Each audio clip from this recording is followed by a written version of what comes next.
what's up? Today, I'm gonna show you how to make Creole spicy shrimp gravy over rice, also known as shrimp etouffee or smothered shrimp. It comes together in about 30 minutes and it's incredibly comforting. This is Weeknighting.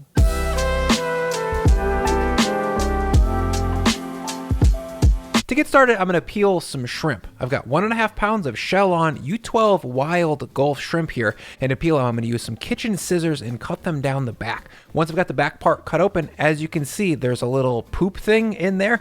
That's the digestive tract. They call it a vein, but it's poop. I'm gonna scoop that out of there and then I'll pull off the shell. When you get to the tail, you can usually get most of the meat out of it. You just need to pinch and crush the last segment of shell like this, then the tail meat should slide right out. I like to peel my own shrimp here because it's a little bit cheaper. It only takes me about 5 to 6 minutes to do, and most importantly, I get the shrimp shells, and those are useful for making this dish even shrimpier. But if you don't want to peel your own shrimp, I totally get it. Peeled and deveined shrimp will work just fine. Once the shrimp are all peeled up, I should have about 1 pound of usable shrimp, or about 450 grams, and all of their shells, or about 1/2 pound. Next, I'm going to cut these shrimp down into more bite-sized pieces. My favorite version of etouffee actually uses crawfish tails, and those are a little bit smaller than shrimp, so I'm going to get these as close to crawfish tail size as I can. Once they're all cut up, I'm going to throw them into a medium bowl and then top them with 8 grams of salt. Salting these ahead of time not only makes them taste better, but it also makes them a little bit plumper and overall improves their texture. Now, I'll set the bowl aside and then grab a medium saucepan. Into that, I'll add 700 grams of chicken stock, all the shell from 1.5 pounds of shrimp, and then 225 grams of clam juice.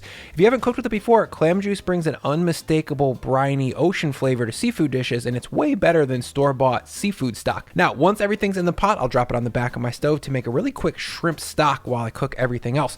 To make this etouffee, I'm going to grab a 6.5 quart Dutch oven and preheat it over medium heat. Once that's hot, in goes 40 grams of all-purpose flour. I'll stir that up and dry toast it for about 3 minutes or so. Doing this toasting with dry heat allows us to get the base of this dish, or the roux, darkened a lot faster than the more traditional fried in fat method. Once the flour is taken on a light golden color like this and is smoking very lightly, I'll add in 40 grams of butter. The second reason for toasting the flour dry like we did is that it makes using butter in the roux a lot more possible. Traditionally, if you wanted to use butter in a dark style roux like this, you would have to cook it really low and slow with the flour for a long time.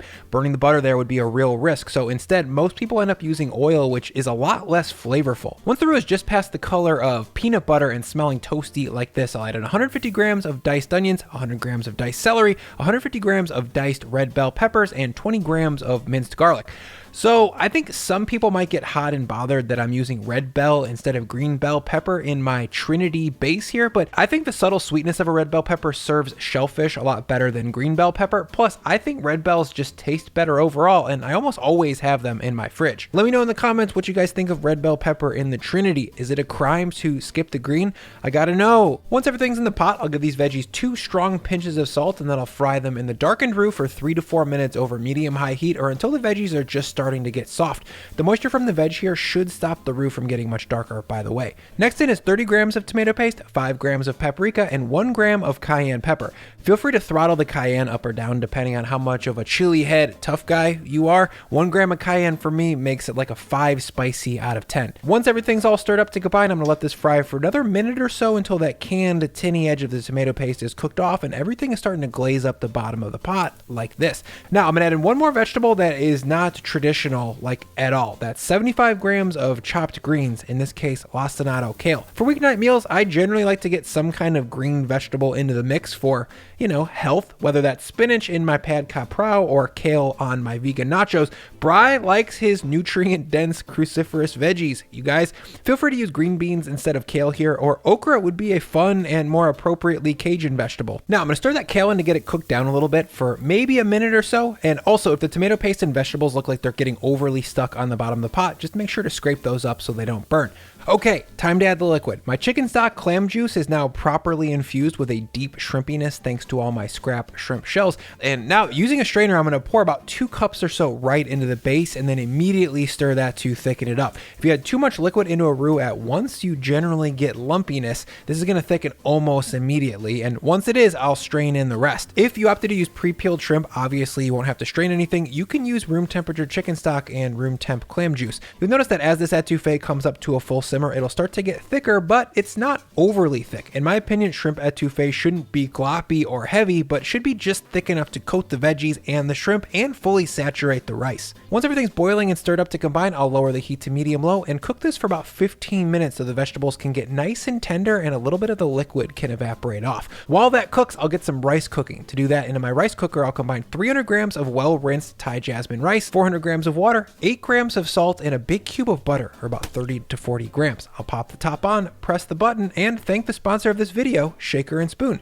Shaker & Spoon is a monthly cocktail subscription box that ships you ingredients to make craft cocktails at home. Each month, you get a box that's centered around one style of spirit. This month, I got the Negroni themed box, and I also got to try the Scotch box. In each box, there's recipes and ingredients to make 3 different cocktails, and each recipe makes 4 drinks. That's 12 cocktails per box, and you get to choose your own spirit. So if you're a top shelf guy or girl, you're covered. My favorite cocktail from this box was the Capri Crush. It's 1 ounce of Campari, 1 ounce of the gin of your choice, 1 ounce of orange grapefruit cordial, 2 dashes of orange bitters, 2 dashes of Peychaud's bitters, and 3 ounces of sparkling water. I shook it up just like a fancy bar guy would and then served it on ice.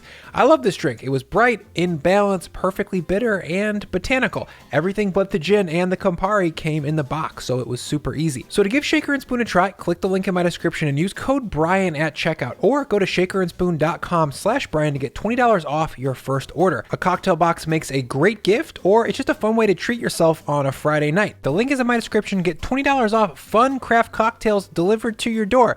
Thank you, Shaker & Spoon. Back in my pot, the vegetables in this base are now nice and tender and the sauce has thickened just a little bit. Still over medium-low heat now, I'm gonna add in all of my salted shrimps.